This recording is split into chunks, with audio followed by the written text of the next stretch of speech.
The history of an iconic Tasmanian business called Beatties Studio. There's a rich photographic history in Tasmania, and Beatties Studio has thousands of photos dating back to the 1840s. Let me show you some things about Tasmania that have been forgotten.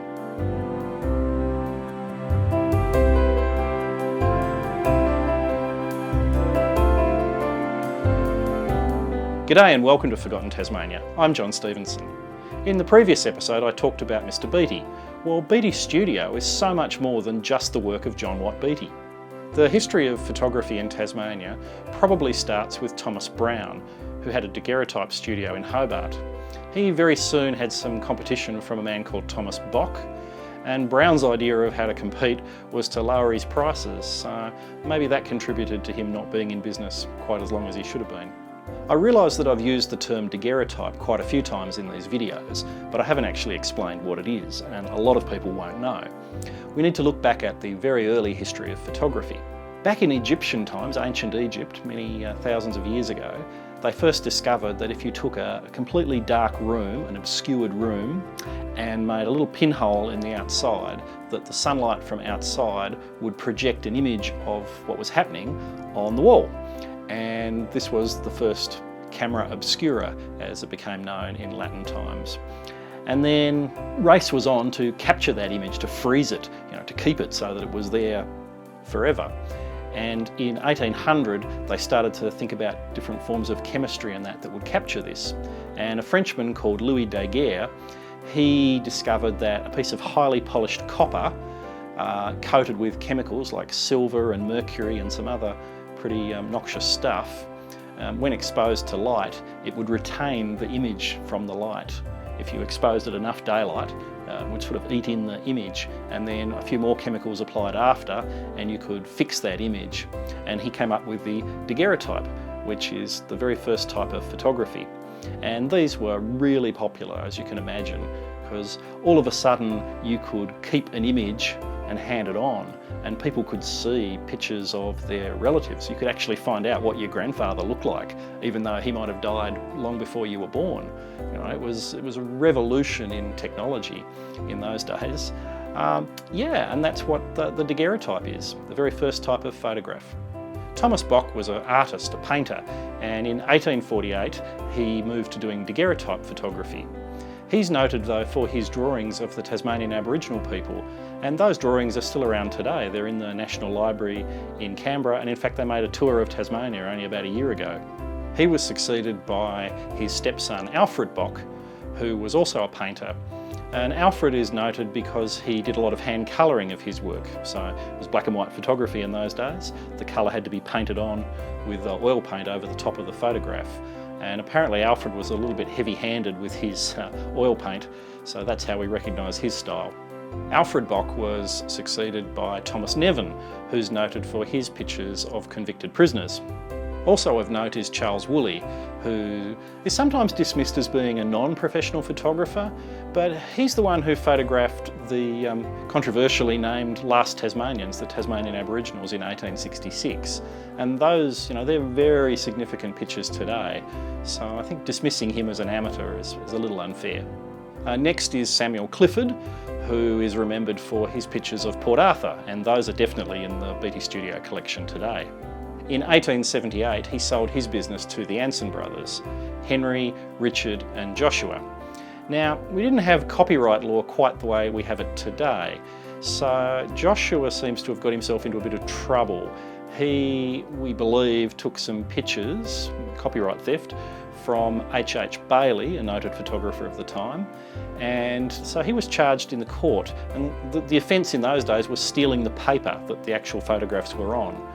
So Joshua did time in jail, but as soon as he got out, or as soon as he was paroled, the brothers got together and formed their own business called the Anson Brothers Studio. In 1882 they employed John Watt Beattie, who I've talked about, and 10 years later, in 1891, he bought out the last surviving brother and renamed the business to Beatties Studio, and it's still called that today. Beattie had a long and distinguished career as a photographer, an explorer and all the other amazing things that he did. And in the 1920s he was starting to think about retiring, and he attracted a gentleman called Arch Stevenson, who was my grandfather, from Launceston. Arch was working at Van Dyck Studio, and Beattie got him down to Hobart to become a portrait photographer and really push the portrait side of that business. But it seems Arch really enjoyed Beattie's work as a wilderness photographer, a landscape photographer, and so Arch started doing more and more of that, and that's what we remember my grandfather for today, that his landscape work. There's plenty of that in the collection, you know, even the iconic photo of the Tasman Bridge that is in thousands of homes around Tasmania. That's Arch's work. A man called Frank Kane took over the studio after Beattie died, and in 1933 there was a terrible fire. Now the history books will tell you that everything was destroyed, and that building, Claiborne House, which is at the entrance to Cat and Fiddle Arcade as you cross from Centrepoint, that definitely burned down, but that was not the end of the collection. I've got thousands of negatives that date back to the 1800s, so if they were all destroyed, how do I have them today? You know, there definitely was some off-site storage or something going on. A lot more was saved. I think it was Cato that wrote about, all that was saved was a few singed prints, but we've already talked about my opinion of Cato and his flowery words. So yep, the collection survived the 1933 fire. The studio moved around to Liverpool Street, or Collins Street rather, and they bought out a little studio called Beatties Studio, and Beattie's operated from there for a year until the premises in Murray Street was rebuilt. And about that time, in 1934, that's when my grandfather Arch bought the business, and it's been in the Stevenson family ever since. So Arch was joined by his teenage son Alberto, or Bill as he's called, inside the family at least. Outside the family, a lot of people think that Alberto, who was my father, was Mr. Beattie, because he had the studio for 60 years. So a lot of people thought Beatties Studio, he's the main man, must be Mr. Beattie. But no, he was a Stevenson, and his name was Bill.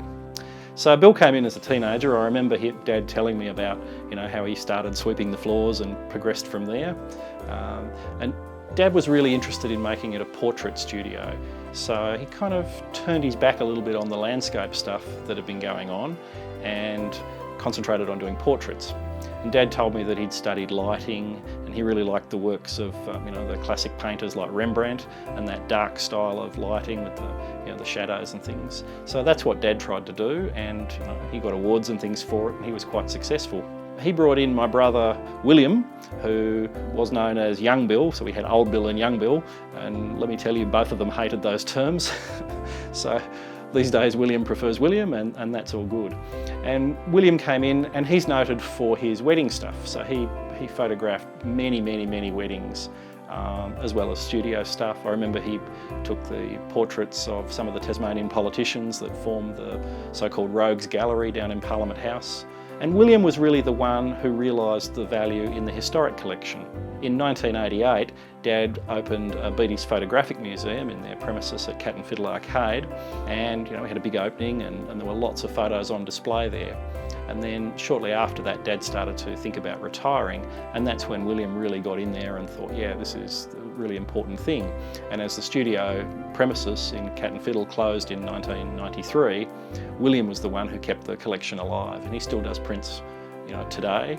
He's thinking about retiring, but he does still do prints from that today. There were numerous fires and floods and other disasters that happened at the studio, and they've all taken their toll on the collection. But there are still thousands of photographs that exist today, as well as all the portrait work that was taken. Most of that survives from about 1955 onwards, so there could be 100,000 sessions. Some of those might be weddings where they've taken multiple rolls of film. So we're looking at anything like maybe 1 million photos in the portraits that exist, as well as, well, I'm up to 5,000 in the collection so far and still going, so somewhere between 5 and maybe 10,000 left there. It's still a living collection today. The studio had many homes. It started in Elizabeth Street at number 52, moved to 60, then moved round to Murray Street, then there was the fire, then it moved to Collins Street in Beatties Studio, and then back to Cat and Fiddle Arcade. Through these videos, I'll tell you some of the stories that I've uncovered. As I said, there's thousands of photos in the collection and every one has a forgotten story, and I just can't wait to tell you all those stories. Thanks.